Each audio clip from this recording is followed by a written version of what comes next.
Danu. Assalamualaikum Pak Ustadz. Waalaikumsalam warahmatullahi wabarakatuh. Amin ya rabbal alamin. Pak Ustadz, beberapa waktu yang lalu itu saya ketemu teman Pak Ustadz ya. Rame sih perkumpulan para pensiunan. Rutin nih kumpul tuh kayaknya. Jadi gini Pak Ustadz, ada nih seorang temen ya, kita ngobrol asik, dia diem aja itu. Sebenarnya sih dari dulu waktu masih kerja dia juga pendiam sih, cuman kemarin itu iseng aja teman nyeletuk, kenapa kok diem aja gitu kan. Oh ini mulutnya sariawan gitu Pak Ustadz. Oh baru? Enggak, sebenarnya dari dulu lama banget lah sejak kerja itu. Sering banget sariawan ya. Sariawan seperti itu Pak Ustadz, sampai nggak bisa makan lah istilahnya. Si teman ini tanya yang sakit nih, Pak Tung, kenapa ya kira-kira saya kok sering sekali sariawan seperti ini, seperti itu. Nah kira-kira itu penyebabnya apa ya Pak Ustadz? Mohon penjelasan Pak Ustadz. Iya. Bismillahirrahmanirrahim. Assalamualaikum warahmatullahi wabarakatuh. Waalaikumsalam warahmatullahi wabarakatuh. Amin ya rabbal alamin.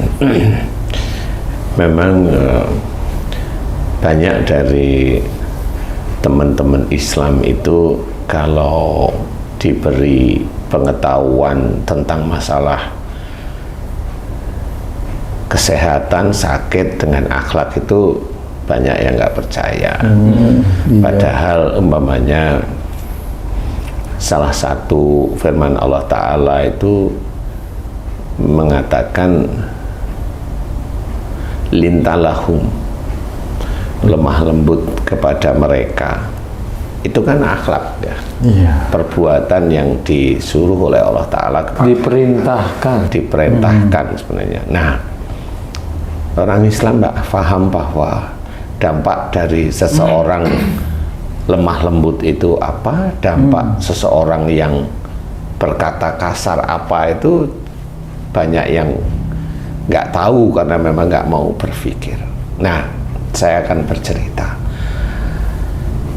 Orang yang sering berkata kasar, padahal perintah Allah itu disuruh lemah lembut di dalam berbicara, kasar, nggak enak, ketus, menyakiti hati orang. Menyakiti hati orang, ya, didengerin orang lain itu nggak enak.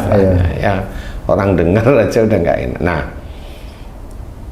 insya Allah penyakit yang diderita temenmu itu ya awalnya dari itu. Jadi dia nggak sadar kalau dari kata-katanya itu banyak yang kasar. Kalau momennya di kantor itu dia tidak kasar, ya bisa aja karena di kantor kan banyak temen, banyak atasan dan sebagainya, bisa aja. Tapi dengan bawaan bagaimana? Kalau enggak, dia di rumah bagaimana? Di rumah itu dengan istrinya bagaimana? Atau dia dengan orang tuanya dahulu bagaimana? Jadi semua itu pasti akan diurutkan oleh Allah Ta'ala. Jadi nggak mungkin orang sariawan itu tiba-tiba sariawan, padahal nggak ada salah, nggak mungkin. Betul. Seperti itu. Jadi saya mengajak teman-teman itu untuk berpikir, nggak mungkin Allah itu zalim kepada hambanya. Udah ditulis kok di dalam Quran. Jadi jangan merasa dirinya itu nggak ada dosa, kan gitu ya. Nah, ini ilmu akhlak. Kalau akhlak yang tidak baik dikerjakan, insya Allah berdampak. Jadi omongan temenmu itu insya Allah penuh dengan emosional, keras, kaku, tidak enak didengar. Mencari kalimat-kalimat di dalam bicara itu kalimat yang tidak umum. Jadi tidak umum ya, begitulah ya. Nah, itu biasanya kalau dia itu tetap apa namanya itu beribadah pada Allah, ya sholat, ya tetap dia akan kena.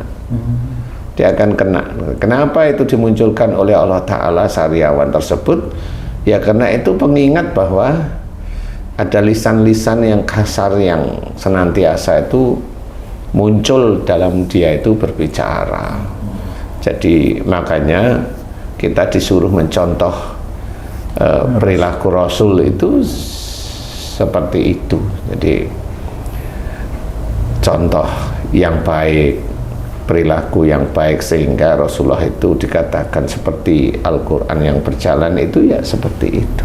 Penyakit sariawan ini apakah tidak hanya akhlak kurang baik terhadap pasangan dan orang tua, apakah dengan orang lain juga? Sama, tetapi dilihat dari umur biasanya.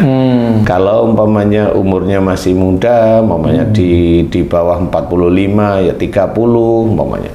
Dia sariawan 25 dia sariawan sampai dia itu umur pensiun dia masih sariawan, berarti urutan berarti itu.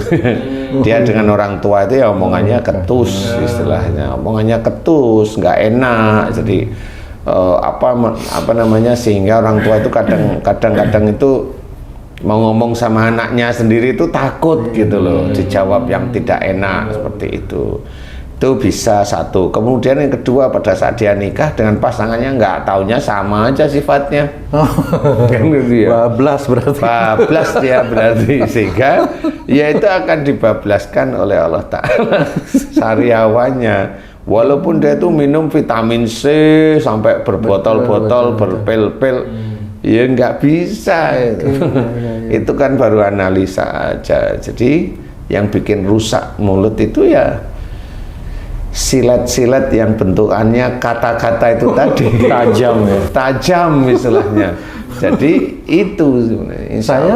Maaf Pak Ustadz, saya pernah punya pengalaman ya Pak Ustadz.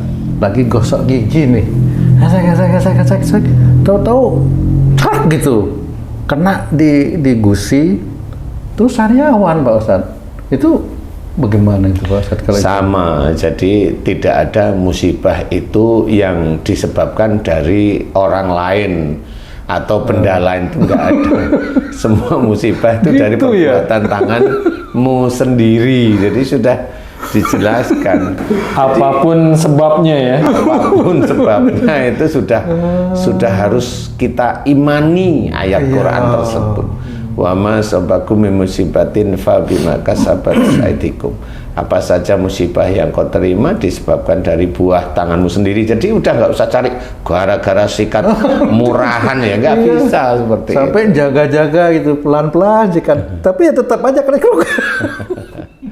Ya, kalau lewat sikat itu gigi, lewat tangan maksudnya. Berarti kalau lewat tangan itu ada pekerjaan yang hubungannya pekerjaan yang kamu lakukan. Gimana itu Pak Ustadz? Ya, tangan ini kan untuk bekerja. Jadi sariawanmu itu tetap berhubungan dengan pekerjaan yang kamu lakukan. Oh, omongannya. Iya, kamu beromongan kasar itu dengan pekerjaan yang kamu lakukan. Astagfirullahaladzim. Jadi kalau kamu itu dengan orang bawahanmu ini omongannya, atau temenmu aja, kalau nggak cocok omonganmu nggak enak, nah itu lewat pekerjaan. Berarti tanganmu itu ya dijaili oleh makhluk Allah yang memang akan menjadikan seperti itu.